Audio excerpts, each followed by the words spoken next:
All right, this is Math 209, Week 3, and we are going to be doing Section 8.4, talking about domain and range. All right, so the question says find the domain, but first let's talk about what the heck a domain and a range is.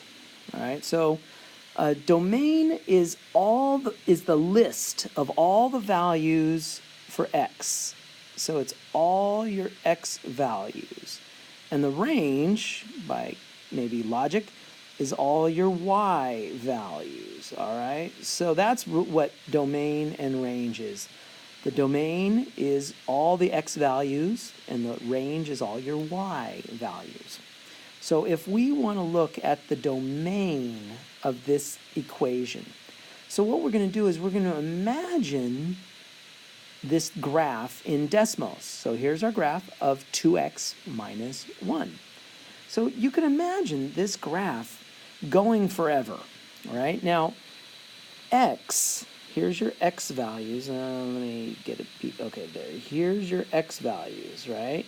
Now, x, for this equation, you could choose any value of x. It could be as low, as small a number as you want. It could be negative 100. It could be negative 2,384. It could be anything on the negatives. Oops, I want this one. It could be anything on the negative side. And similarly, it could be anything on the positive side. It could be 436, or it could be 1,000. And so, since x could be anything on the negative side and anything on the positive side, the way we notate that is we say from negative infinity to positive infinity. And that's how we indicate it. And we put parentheses here. We call these soft brackets because you can never actually reach negative infinity. You can never really reach positive infinity, so we use soft brackets.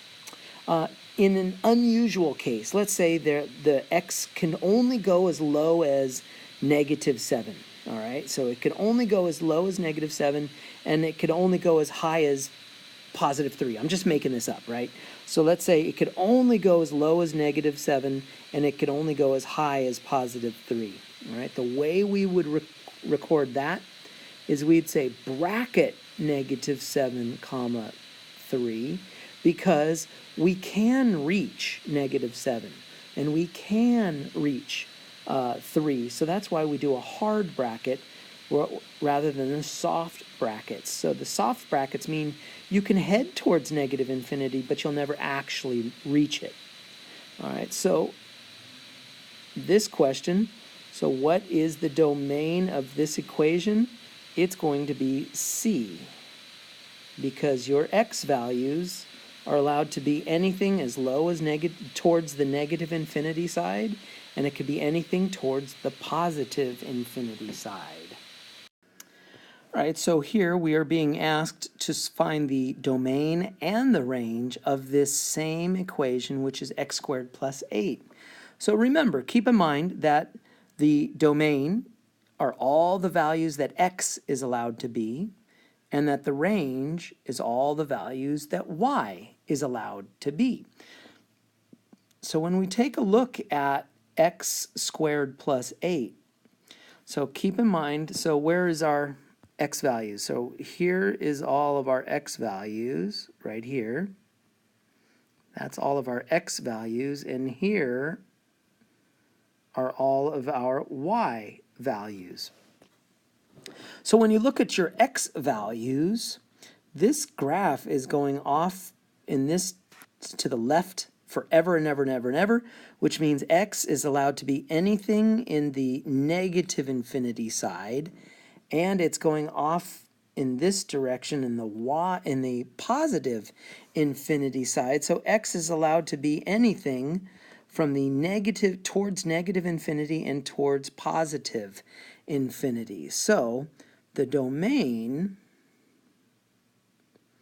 is, in this case, A, negative infinity to positive infinity. Now, a heads up, because well, no, I'm going to just leave it there.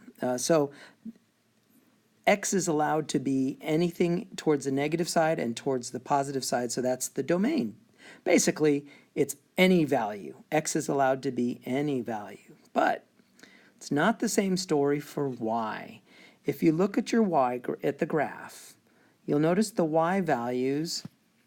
Let's see, and I'm going to get a smaller pen here. The y values, let's see, this y value right here is 20. This y value is 30. This y value is 10. And you can be 15 or you could be 25. So y looks like it could be anything until you look down here. Can y ever be 0? Nope, because the graph doesn't go there. It doesn't go that far down. So the graph goes as far as there, and then it heads back up again.